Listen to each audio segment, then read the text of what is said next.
Mustafa Suleiman was desperate to get his family out of the IS stronghold of Raqqa. Like hundreds of thousands of other Syrians, he fled to Turkey. The next step for him, his wife and 3 children, was to reach Germany, which would involve crossing the Mediterranean in an inflatable boat and a series of further borders. He is not sure what awaits him in Germany, but hopes for a new start there.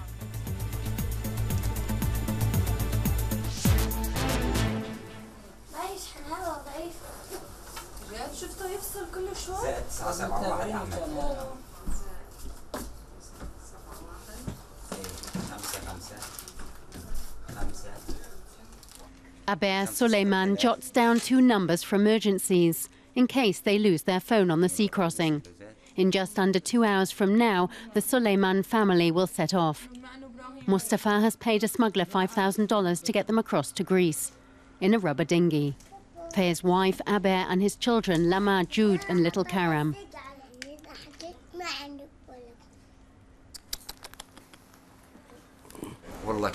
I'm really scared, but in Syria it's non-stop horror and there's no sign of an end anytime soon. Mustafa shows us a picture of happier days when he was still studying law at the University of Raqqa, in the days before it was shut down by IS.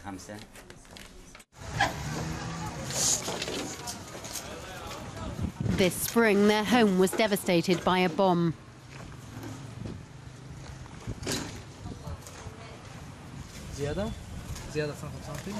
Little Karam and Mustafa himself were hit by shrapnel from the explosion. This was the last evening they spent in Raqqa.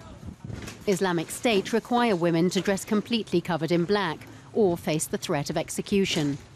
One final family gathering, as ever without electricity, but with fear ever present. In Syria, I died every day, especially after they bombed our house. We were all at home. Every day after that, when I saw and heard the planes, I died 1,000 times.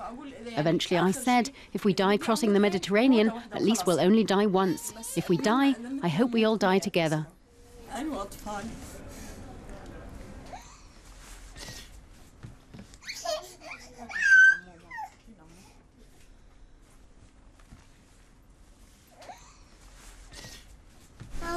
Mum, why are you crying? It's nothing, sweetie. God bless you. God bless you.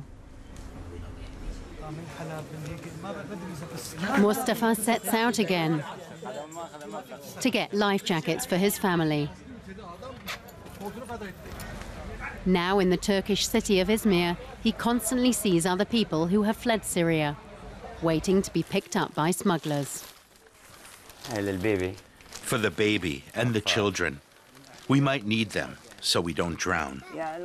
We trust in God, but something could still happen.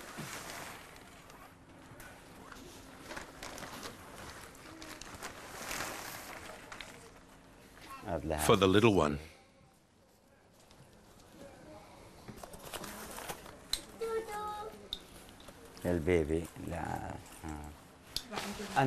I can swim, but as for the rest of the family, no, they can't swim.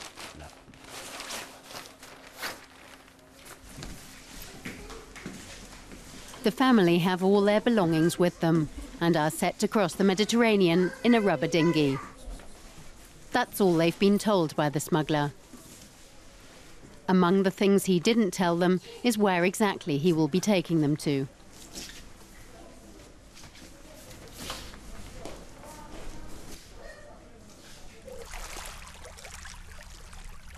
We meet Mustafa again the next day, exhausted but happy that they all made it to the Greek island of Chios after a nerve-wracking nighttime journey across the water. We saw death. The engine cut out in the middle of the sea. Luckily, it came back on later, but we didn't know what direction to take. The smuggler did not join them on board the boat, and he took their bags off them, with Mustafa's only mementos from his homeland. I lost everything. All I have are the clothes on my body.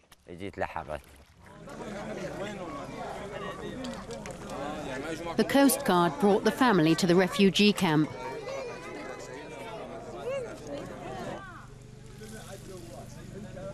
For the first time in their lives, the Suleimans are dependent on outside help. It's exhausting and painful, and it's humiliating. It was so cold in the night, there weren't enough blankets, only for the children. Mustafa and I were freezing. Now they have to wait for a temporary permit to continue their journey.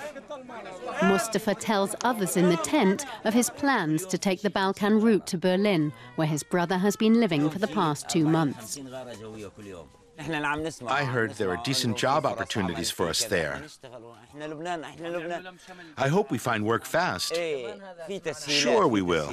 If there were no war in Syria, it would be the most beautiful country anywhere.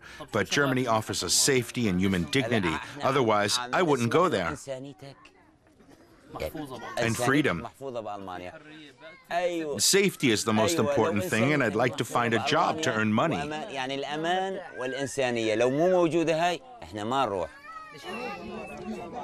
Finally, after a 2-day wait, they are granted the permits to travel north from Greece. We're on the move to somewhere that is hopefully better than here.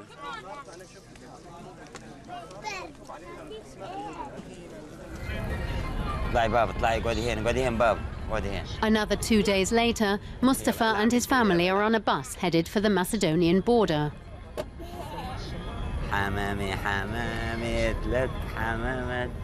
Many on board use the opportunity to sleep. Mustafa to learn more about Germany. Apparently, they have great sausages and hamburgers. Maybe they have good hamburgers in Hamburg. That's why it's called Hamburg? No, but they have good food there, too. I ought to check online where there are the most fat people in Germany, and I'll go there. They're bound to have the best food there.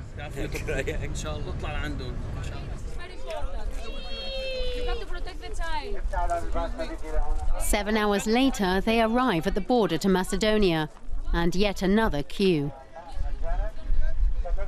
UNHCR staff put them into groups before crossing the border to prevent them being robbed, like so many refugees before them. Mustafa is careful to keep the money he has on him safe. The Suleimans wait in a tent to be registered. It's bitterly cold. They are given blankets and clothes by local volunteers.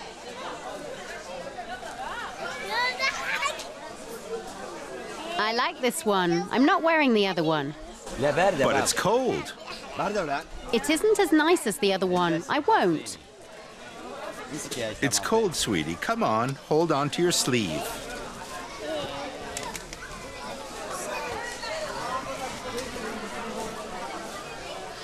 This is where refugees arriving in Europe on various Greek islands come together.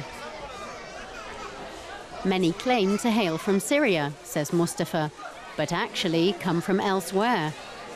They speak a different dialect of Arabic. I have no idea what these people are doing here. They don't have the problems in their countries that we do in Syria. They take help that's meant for us.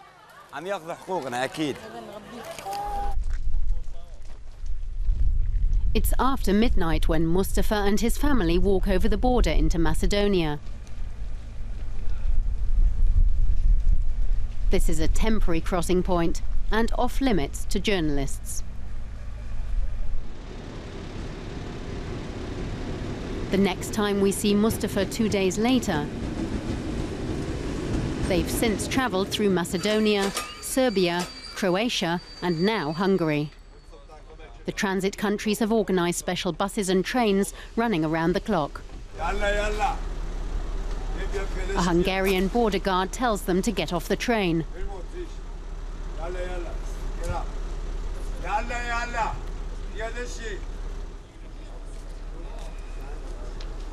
Mustafa was very wary of Hungary, in particular of having his fingerprints taken and potentially being sent back there later.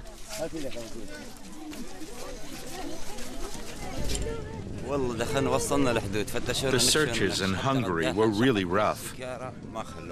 They took everything, even lighters and pens. They treated us like prisoners. But they were allowed through. Then a 3-kilometer walk to the Austrian side of the border.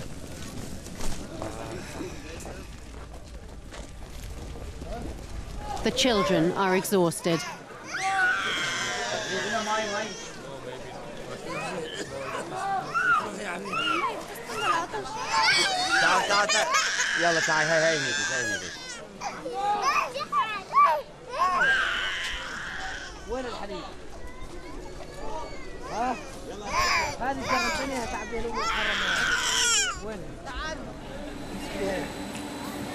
It's early morning as the Suleimans board the train in Vienna that is to take them to Germany.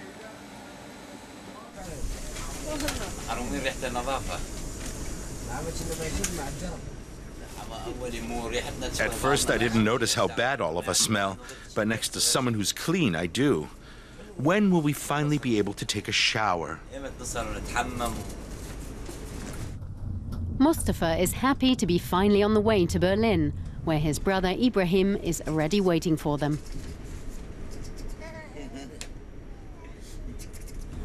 Ibrahim has told him on the phone that the city is struggling to cope with the influx of refugees. But after 16 days on the road, Mustafa doesn't care for now.